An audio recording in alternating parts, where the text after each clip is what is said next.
5 voix, un souffle dans les champs, quelque chose grandit. Le brouillard se lève sur nos terres, 5 paires de mains en Bresse.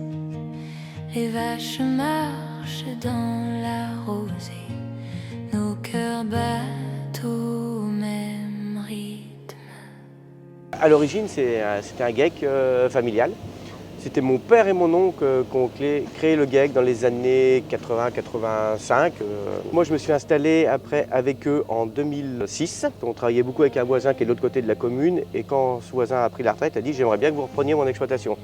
Et il y avait Nico, donc, qui était apprenti à l'époque, il dit « moi, j'aimerais bien m'installer ». Donc on les a mis en relation tous les deux. Et ça a fait affaire. Donc on a récupéré ses animaux, sa surface. Et Nico s'est installé au GEC ici. D'où aussi pourquoi l'installation des robots en 2014. J'ai un cousin germain de mon père qui a une ferme à Marsonnat. C'est pareil que ses parents étaient en retraite. Et bon, on travaille déjà ensemble et bon, on m'a proposé de venir là, je suis venu là.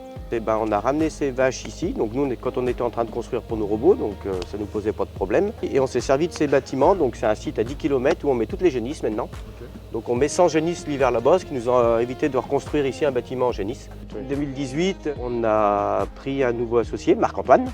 Moi sur l'exploitation, je m'occupe essentiellement des vaches, okay. Surtout de l'alimentation.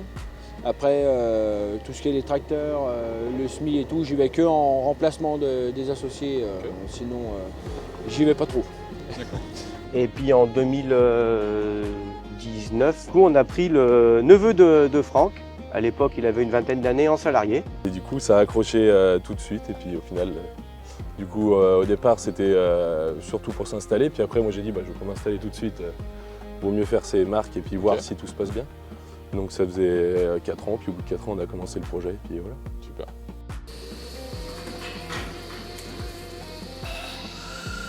Donc moi, le matin, je vais aux vaches. Donc on est entre 3 et 4 le matin aux vaches, ça dépend. Donc le nettoyage, on fait de la mousse pour désincruster la saleté. Et puis on rince et puis après on passe un coup de désinfectant pour enlever tous les virus, les bactéries qui sont sur le bras du robot. Je commence le boulot aux vaches le matin, je mets mes vaches dans les box qui sont en retard. Et après je fais la buvée des veaux, le matin et le soir. Et puis après je suis là pour donner un coup de main pour les soins aux vaches aussi. Le matin et le soir. Après, je m'occupe de la reproduction génétique aussi, du troupeau et du parage.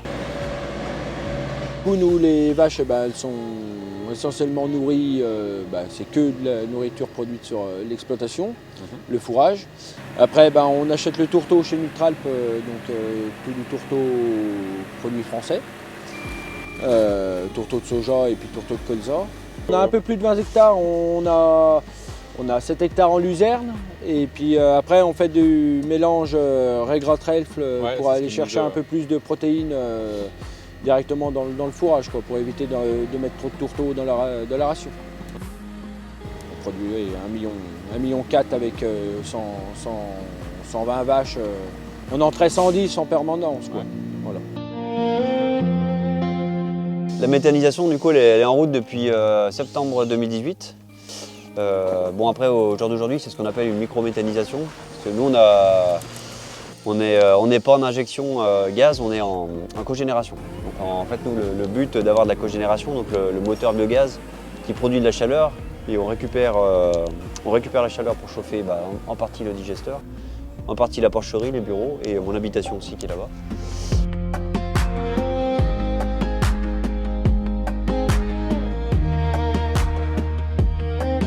Donc là on est en train de construire un bâtiment pour le stockage de la séparation de phases. Donc là la charpente va être mise bientôt, d'ici une quinzaine de jours. Et donc après le but aussi c'est de couvrir en bac acier et de mettre des panneaux solaires pour avoir une production solaire.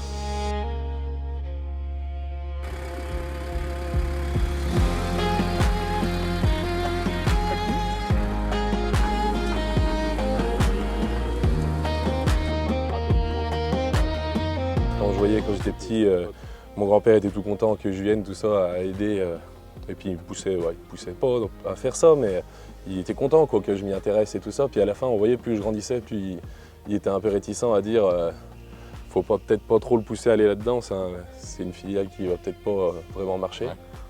Et puis après, je vois maintenant, au jour d'aujourd'hui, ils sont super contents. Quoi. Ils voient qu'on arrive à s'en sortir avec ce qu'on fait et puis de ce qu'on aime, donc c'est quand même beau quoi.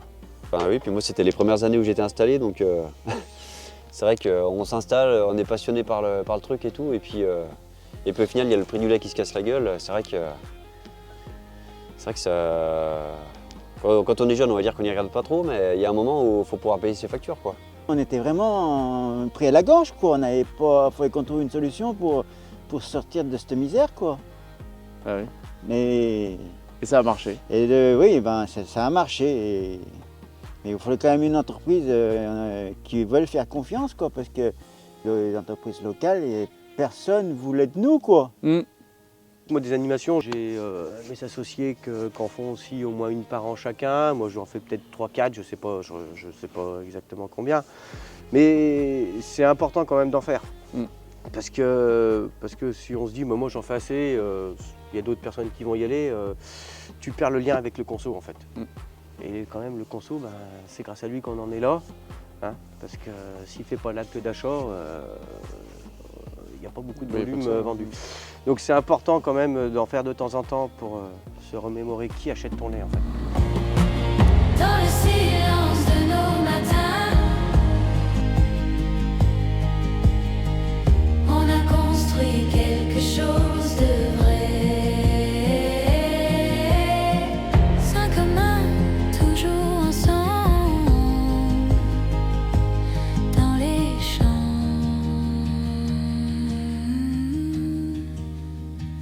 Toujours là, toujours ensemble.